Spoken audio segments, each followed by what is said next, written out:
Well, Dave, Robert Bateman called you the #1 intellectual in American wildlife art, and that's quite an accolade coming from probably the best known and most respected wildlife artist living today.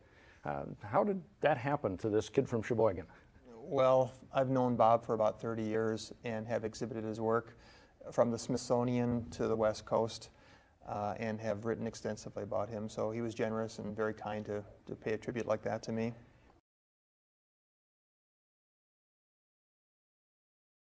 But I understand you've had an interest in the outdoors from your childhood.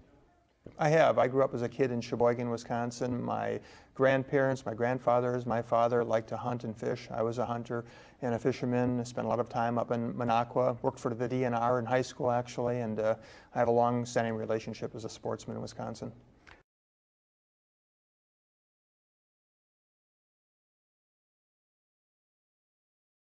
So how did this book come to be?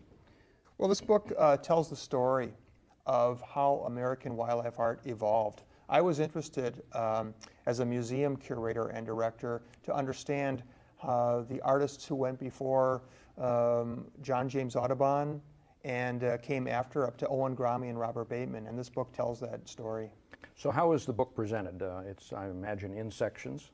Yeah, the book's organized in 3 basic sections. The first section begins around, I would say 1580 or so, 1585, the year 1585, with the work of John White, and then comes up through maybe until about 1850 or so.